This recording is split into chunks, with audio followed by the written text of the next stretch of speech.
Assalamualaikum friends, welcome back to my channel and I hope you all are doing well। और मेरी बहुत सारी दुआएं आप सब लोगों के लिए कि आप सब लोग खुश रहें और आप सब लोगों के वीज़ास लगते रहें। और आज की वीडियो में मैं आप लोगों के साथ बात करूंगी ऑस्ट्रेलिया वीज़ा के बारे में। पहले मैं अपने वीज़े के बारे में बात करूंगी, फिर आपसे मैं डॉक्यूमेंटेशन और उसके प्रोसेस के बारे में बात करूँगी। मैंने अपना वीज़ा अप्लाई किया था 2018 में। उस वक्त अभी ईमी अकाउंट जो है वो इतना एक्टिवली नहीं प्रोसेस हुआ था, आ रहा था, इनिशिएट हो रहा था उस टाइम पे। तो मैंने फिर अपना जो केस है वो सबमिट किया था बीएसएफ में।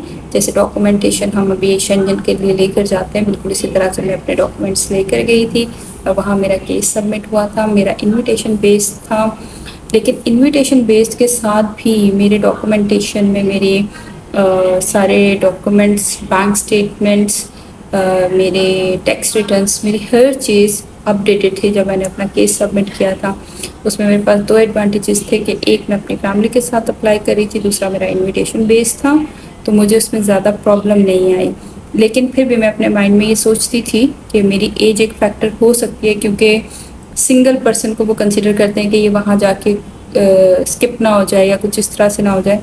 तो मेरे जहन में ये था कि शायद मेरी एज को लेके वो इस तरह से करें, लेकिन अदर देन दैट मेरी हर चीज़ इतनी परफेक्ट थी। अल्हम्दुलिल्लाह अल्हम्दुलिल्लाह अल्हम्दुलिल्लाह। डॉक्यूमेंटेशन की बात कर रही हूँ कि मेरा वीज़ा जब प्रोसेस हुआ, एम्बेसी ने 25 वर्किंग डेज़ का टाइम दिया था, लेकिन उस टाइम पे क्योंकि बहुत रश था तो मेरा वीज़ा जो है वो ग्रांट हुआ था तकरीबन 30th डे पे जाके। और क्योंकि वो एक इनविटेशन था, मुझे जाके वहाँ पे वो इवेंट ज्वाइन भी करना था, तो बहुत ही लिमिटेड से टाइम पे वो हुआ कि विद इन 2 डेज़ पे मैंने ट्रैवल किया था।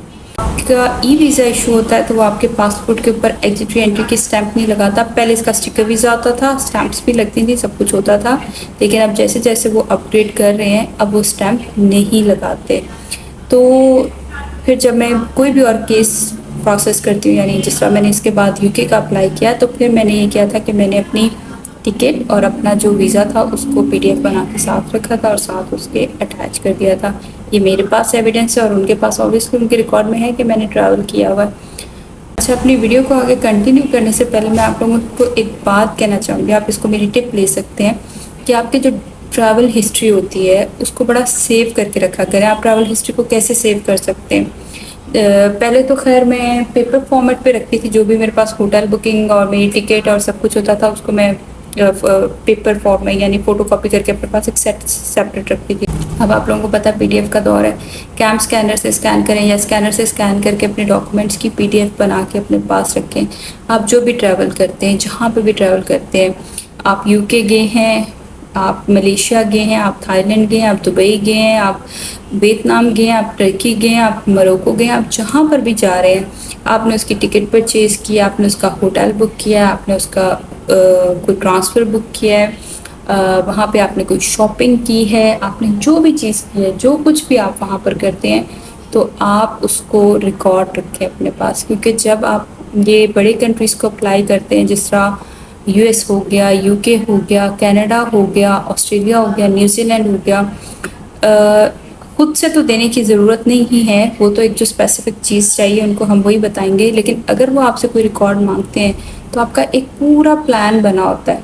आप मेरी बात को फॉलो कर रहे हैं कि आपने सीक्वेंस में हर चीज़ अपने पास सेव की हुई है, टिकट सेव की हुई है, बोर्डिंग पास सेव किया हुआ है, आपने वो होटल बुक सेव किया हुआ है, या अगर आपने किसी के पास किसी के घर स्टे किया है तो आप अपने पास पेपर पे उनकी डिटेल्स लिख के रख लें, उस फोल्डर के अंदर लगा के रख लें। और जहाँ ट्रैवल करके आते हैं वहाँ से आने के बाद आप अपनी जो फाइल है उसको कंप्लीट करके रखें। मैं किसी वक्त व्लॉग में आपको बताऊँगी कि मैं जब भी वीज़ाज़ अप्लाई करती हूँ तो फिर मैं अपनी कैसे उसकी फ़ाइल कंप्लीट करके अपने पास रखती हूँ कि जब मैं नेक्स्ट वीज़ा अप्लाई करूँ तो वो मेरे लिए वो मुझे किस तरह उसमें सपोर्ट करेगा। प्लस अगर कुछ रिफ्यूज़ भी हो जाता है तो अपने रिफ्यूज़ल के डॉक्यूमेंट्स भी अपने पास सेव करके रखें। डाटा आपके पास आपका सेव होना ज़रूरी है।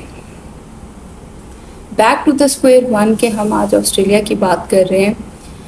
तो अब क्योंकि सिस्टम चेंज हो चुका हुआ है, जब मैंने अप्लाई किया था तो मैंने बैंक ड्राफ्ट के थ्रू पेमेंट की थी और मुझे ईमेल के थ्रू रिस्पांस आया था। और एक और मैं आपको बात बताऊं, वो लोग आप जब आप ईमेल अकाउंट से करें या एम्बेसी से डायरेक्ट भी करें, आप लोगों के पास कोई सोर्स नहीं होता जिससे आप उनसे कम्युनिकेट कर सकते हैं। इसलिए बड़े पेशेंस के साथ आपने उन लोगों के साथ चलना है।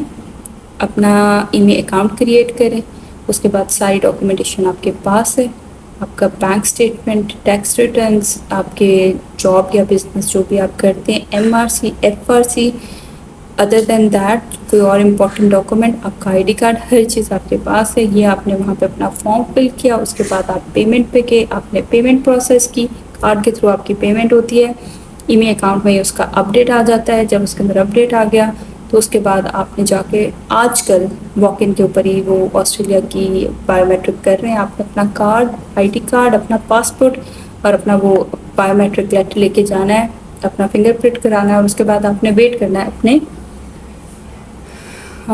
केस का रिजल्ट आने का। जितना आसान मैंने कहा है इतना आसान नहीं है ऑस्ट्रेलिया मेरे मुताबिक हर सबसे टफ ऑस्ट्रेलिया है। अगर आप चाहते हैं कि आप ऑस्ट्रेलिया का वीज़ा लें तो फिर उसमें मेरी रिकमेंडेशन ये है कि आप पहले ट्रैवल करके अच्छी हिस्ट्री बना के, ये नहीं कि इधर से ट्रैवल करके और उधर जाके ऑस्ट्रेलिया का वीज़ा अप्लाई कर दिया, ऐसे नहीं। 1-2 साल लगाएं अपने साथ, अपनी ट्रैवल हिस्ट्री बनाएं, एविडेंसेस क्रिएट करें, उसके बाद ऑस्ट्रेलिया का वीज़ा प्रोसेस करें और इंशाल्लाह आपको भी वीज़ा मिल जाएगा। अगर आपको मेरी ये वीडियो हेल्पफुल रही है तो आपने इसको लाइक और शेयर ज़रूर करना है, और अगर आपकी फैमिली में किसी को भी ऑस्ट्रेलिया से रिगार्डिंग इन्फॉर्मेशन चाहिए और ये वीडियो उसके लिए हेल्पफुल है, उसके साथ आपने लाजमी शेयर करनी है।